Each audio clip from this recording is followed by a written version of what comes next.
Hello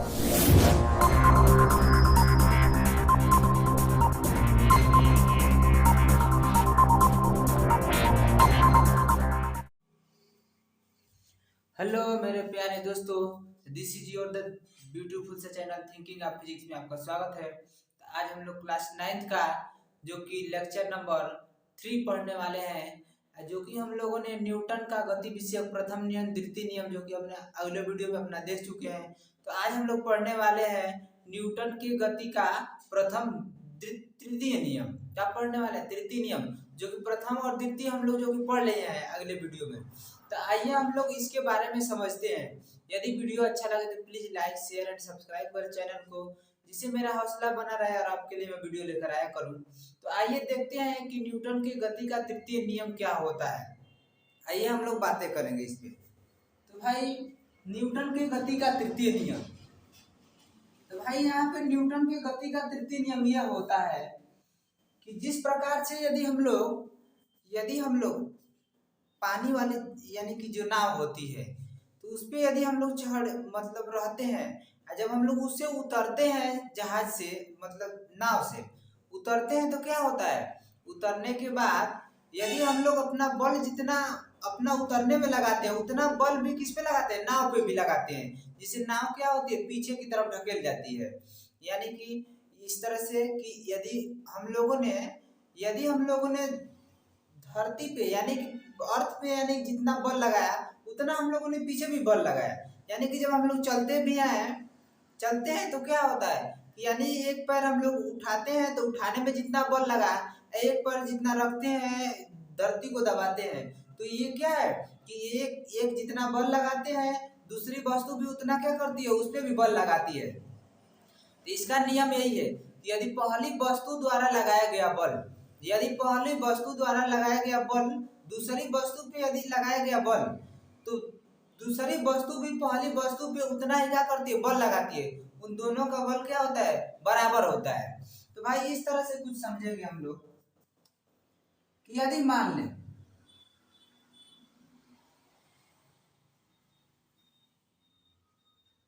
यदि ऐसे कोई है, इसका यदि हम नाम मान ले, नाम यदि ए है, ये कोई पिंड है मान ले, यदि इसका नाम ए रख दे, इधर कोई क्या बना दे, इधर बी कोई पिंड है मान ले, ये है। यदि इससे क्या करते, इस पे यदि बल लगाए कोई, इस पे क्या करे? ए द्वारा लगाया गया बल, तो ये जितना बल लगाएगा यानी कि जो बोर्ड है हमारा, इस पे यदि मैं एक मुक्का यदि मारूं तो क्या होगा? बोर्ड भी हमारे को उतना भी हमको भी चोट लगेगी। तो इस तरह से यही होता है कि यदि जिस पे हम यदि बल लगाते हैं उस पे भी हमारे पे भी वो बल लगाती है। तो यही है कि ए द्वारा लगाया गया बल, ए बी पे यदि लगा दिया जाए क्या? फोर्स यानी बल लगाए, इस पे क्या लगाए? एक बल लगाए। तो जो कि यहाँ पे बल जो होगा एफ ए बी होगा। क्या होगा? F A B. यदि ये लगा रहा है तो बी भी क्या करेगी? बी भी इस पे एक बल लगाएगी, बी भी एक क्या लगाएगी? इस पे इधर बल लगाएगी। यानी कि एफ ने बल लगाया, F1 इधर से एक बल लगा तो इधर से भी एक बल लगा, जो कि जो एफ ए बी यानी ए के द्वारा लगाया गया बल बी पे, तो हम लोग लिखते हैं कि एफ ए बी लिखते हैं। यदि बी ए को बल लगाए तो हम लोग क्या लिखते हैं? एफ यहाँ की जो कि ए ने बल लगाया तो ए हम लोग पहले लिखे हैं। यदि बी इस पे बल लगाए तो क्या करेंगे? एफ बी ए लिखेंगे। एफ बी ए मतलब कि बी द्वारा ए पर लगाया गया बल, जो कि बल यानी कि जो बल लग रहा है क्या है? विपरीत दिशा में है। यानी कि ये इस पे लगा रहा है तो मान लो कि इसका पॉजिटिव होगा, तो ये इस पे लगा रहा है तो यानी कि ये क्या है? साइन निगेटिव होगा। क्या होगा? निगेटिव। यानी दिशा क्या होती है? विपरीत। यानी ये इधर लगा रहा है तो ये इधर, बस साइन यह माइनस का साइन ये दर्शाता है कि दोनों क्या है? अपोजिट बल लगाते हैं। तो भाई ये जितना बल लगाती है इस पर ये भी क्या करती है? इतना ही बल लगाती है, लेकिन जो दिशा है बल लगाने की क्या है? विपरीत, यानी माइनस से हम दिखाए हैं यहाँ पे। तो भाई इस तरह से ये कार्य करते हैं सब। यानी कि कोई भी वस्तु है अर्थ पे, जो जितना बल लगाए किसी दूसरे वस्तु पे, दूसरी वस्तु भी क्या करती है? उस पे उतना ही बल लगाती है। तो इस तरह से यदि हम लोग न्यूटन की गति का तृतीय नियम यदि समझे तो क्या होगा कि यह होगा परिभाषा कि दो वस्तुओं की अन्योन्य क्रिया में पहली वस्तु द्वारा दूसरी वस्तु पर लगाया गया बल तथा दूसरी वस्तु द्वारा पहली वस्तु पर लगाया गया बल आपस में क्या होगा, बराबर होगा, तथा दिशा उनकी क्या होगी, तथा वस्तुओं की दिशा क्या होगी, विपरीत होगी। तो यही हम लोग परिभाषा लिखेंगे। क्या लिखेंगे, यहां से हम लिखते हैं, ये समझने के लिए है कि दो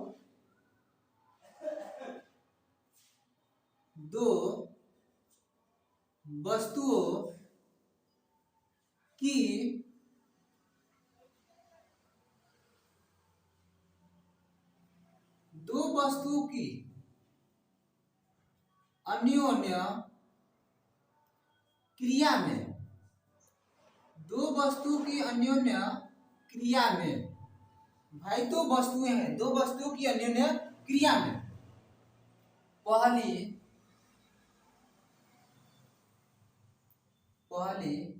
वस्तु द्वारा दूसरी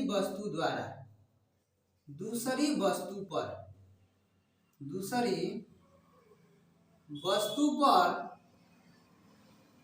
लगाया गया बल, दूसरी वस्तु पर लगाया गया बल तथा दूसरी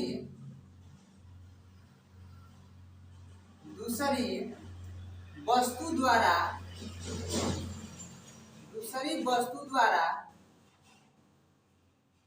पहली वस्तु पर लगाया गया बल आपस में क्या होगा, आपस में बराबर होगा, आपस में बराबर होता है, तथा दिशा विपरीत होती है,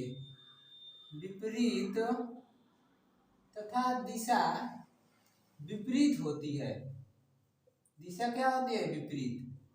इस तरह से भाई ये क्या है, न्यूटन के गति का तृतीय नियम कि दो वस्तुओं की अन्योन्य क्रिया में पहली वस्तु द्वारा दूसरी वस्तु पर लगाया गया बल तथा दूसरी वस्तु द्वारा पहली वस्तु पर लगाया गया बल आपस में बराबर होता है तथा दिशा विपरीत होती है। तो भाई ये तीसरा क्या हुआ, नियम हुआ, न्यूटन के गति का तृतीय नियम। यानी कि जब कोई वस्तु, यदि एक वस्तु दूसरे पर बल लगाती है तो दूसरे वस्तु भी क्या करती है, उतना ही बल उस पर भी लगाती है। तो इसको नोट कर लीजिए, इसको नोट कर ले,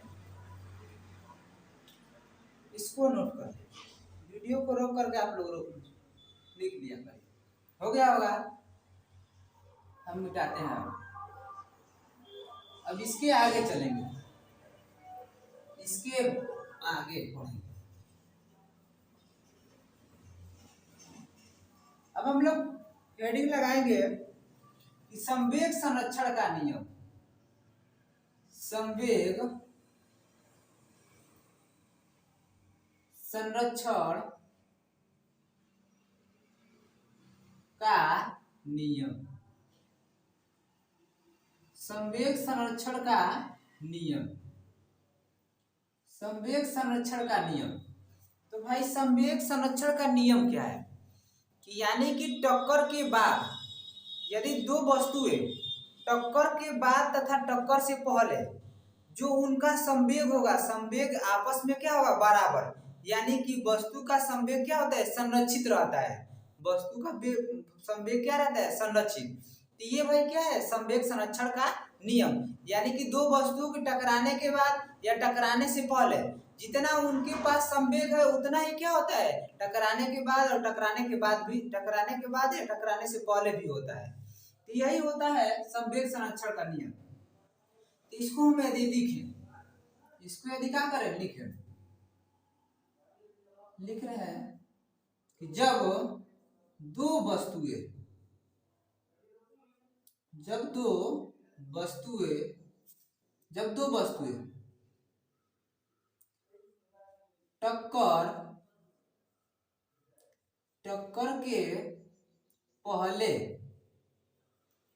टक्कर के पहले तथा टक्कर के बाद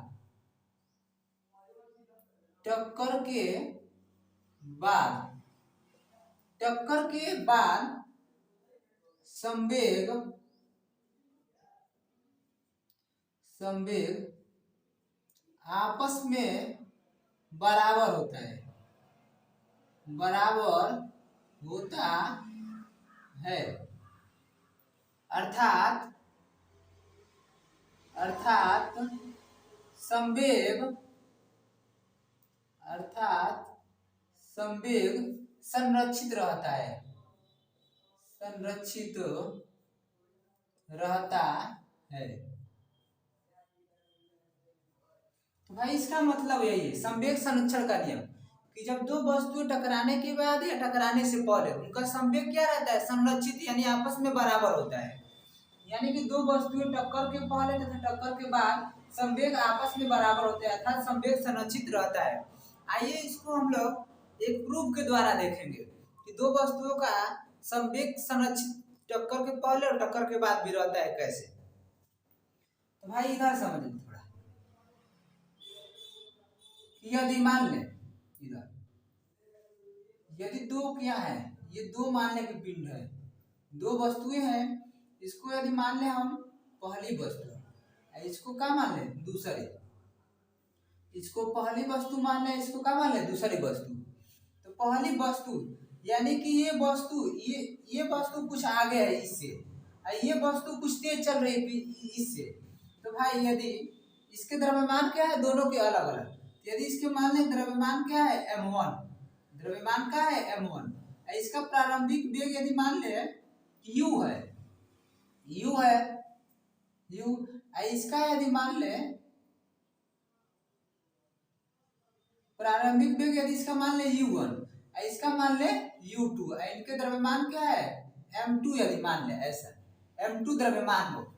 तो भाई इधर समझे, यदि जब दो ये गेंद चाहे दो पिंड आपस में क्या हो जाएंगे, जब ये टकरा जाए, यदि ये आपस में क्या हो जाए टकरा जाए, तो टकराने के बाद तो द्रव्यमान तो इसका m1 ही रहेगा, लेकिन यहाँ पे वेग इसका क्या बदल जाएगा, v1 है तो यहाँ पे u1 है तो यहाँ पे क्या हो जाएगा v1, तो इसका क्या होगा द्रव्यमान m2 है तो यहाँ पे क्या हो जाएगा वेग इसका v2 हो जाएगा। यह पहली वस्तु है या दूसरी वस्तु है, टक्कर के बाद, टकराने के बाद, भाई ऐसा कुछ इसका है ये। तो भाई यहाँ पे ऐसे हुआ कुछ। अब यदि हम लोग क्या करें, देखिए यहाँ यदि यहां से हम करते हैं टक्कर के पहले का संवेग, यदि भाई टक्कर से पहले है, ये टकराए नहीं अभी दूर है, यदि हम लोग संवेग निकाले तो संवेग बराबर क्या होता है, P बराबर mv होता है। तो यदि P1 निकाले, यदि पहला का तो क्या होगा P1 बराबर m1 u1 होगा कि नहीं, यहाँ से P1 बराबर m1 u1 ऐसे हुआ। वस्तु किसकी है, पहली वस्तु की, ये क्या है पहली वस्तु की, इसकी है। यदि इसकी निकाले इसी तरह P2 की, तो P2 बराबर क्या होगा m2 u2 ऐसे होगा यहाँ पे संवेग। यदि टक्कर के बाद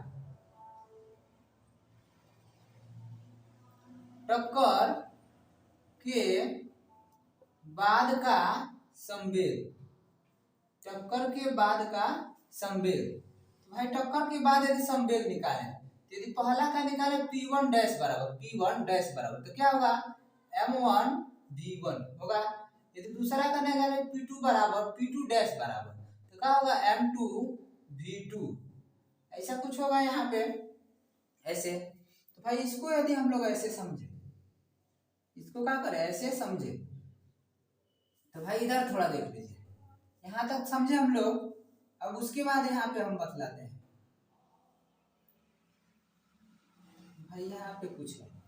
यदि ये हो गया उसके बाद हम द्वितीय नियम से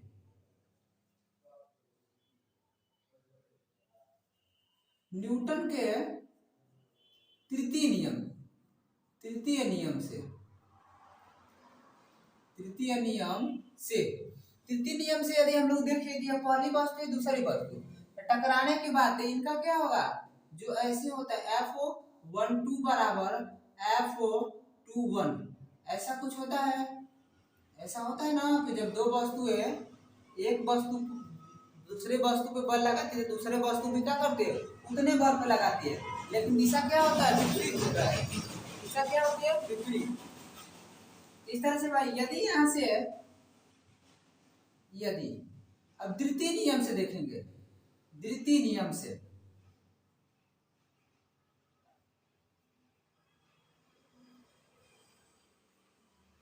द्वितीय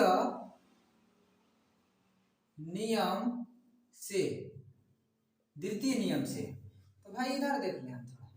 द्वितीय नियम से क्या होता है कि एक होता है फार्मूला, वहां पे हम प्रूफ किया है F बराबर M U minus V by क्या होता है T होता है। ये है द्वितीय नियम से, द्वितीय नियम में फार्मूला ये है।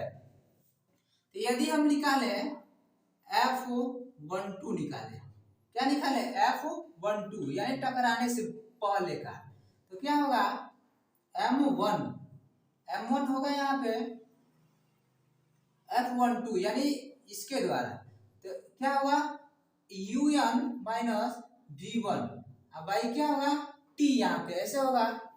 यदि F21 निकालें तो क्या होगा M2 यानी दूसरे वस्तु द्वारा पहले वस्तु पे लगाया गया बल, तो M2 यहाँ पे क्या होगा U2 माइनस V2 अब भाई क्या होगा T ऐसे होगा। एक समीकरण इसको मान ले, एक क्या मान ले दूसरा इसको मान ले। यदि ऐसे है यदि ऐसे है तो हम यहाँ पे लिखेंगे कि समीकरण 1 को समीकरण 2 से, समीकरण यहाँ पे हम लिख देते हैं यहाँ से समीकरण 1 व 2 से, समीकरण 1 व 2 से। तो भाई यहाँ पे हम लोग पढ़े हैं कि F12 बराबर माइनस F21 ये दोनों क्या होते हैं आपस में बराबर होते हैं। यदि इससे यदि हम लोग रखें तो यदि होता है ना F12 बराबर माइनस F21 ये होता है। यदि F12 का यदि मान रखें तो क्या होगा, यहाँ से इधर रखेंगे तो M1 UN माइनस V1 भाई क्या होगा T बराबर। यदि इसका मान रखें तो यहाँ पे माइनस है, माइनस हम लगा लेते हैं। इसका क्या होगा M2 U2 माइनस V2 भाई क्या होगा T। दोनों साइड में टी है, टी क्या होंगे कट जाएंगे ये दोनों टी। उसके बाद इसमें मल्टीप्लाई करेंगे तो क्या होगा M1 U1 minus M1 V1 बराबर। इसका यदि माइनस के साथ करें मल्टीप्लाई तो क्या होगा माइनस M2 U2 प्लस का होगा M2 V2। यहाँ से यदि देखें M1 U1 यहाँ पे इसको यदि इधर लाए इधर तो क्या होगा प्लस M2 U2 होगा। इसके बाद यदि इसके बाद इधर क्या है M2, यदि इसको हम उधर ले जाए माइनस से तो उधर ले जाए तो क्या होगा M1 V1 प्लस है ये M2 V2 यहाँ पे। तो भाई यहाँ पे देख लीजिए कुछ ऐसा यही होता है, यही प्रूव करना पड़ेगा, हम लोग को दिखलाना पड़ेगा कि संवेग किस तरह से संरक्षित होता है। यहाँ पे देखिए M1 U1 plus M2 U2 बराबर M1 V1 plus M2 V2। तो यही क्या है संवेग संरक्षण का नियम, यही बतलाता है कि संवेग के पहले संवेग मतलब कि दो वस्तुओं के टक्कर के पहले और टक्कर के बाद इन दोनों का संवेग क्या था संरक्षित रहता है। देखिए यहाँ पे M1 U1 plus M2 U2 दो क्या है दो यहाँ पे वस्तु है, यानी उनका संवेग प्रारंभिक संवेग है, यहाँ पे अंतिम संवेग की क्या हो गया दोनों बराबर। ये भी क्या होता है संवेग संरक्षण का नियम। तो इसे नोट कर लीजिए, इसे नोट कर ले, इसको नोट कर ले, हो गया होगा। अब भाई यहीं पे हम लेक्चर समाप्त करते हैं और अगले वीडियो में आपको मिलेंगे। यदि वीडियो अच्छा लगे तो प्लीज लाइक शेयर सब्सक्राइब कर चैनल को। जिससे कि मेरा हौसला बना रहे और आपके लिए मैं वीडियो लेकर आया करूँ। धन्यवाद। Thank you.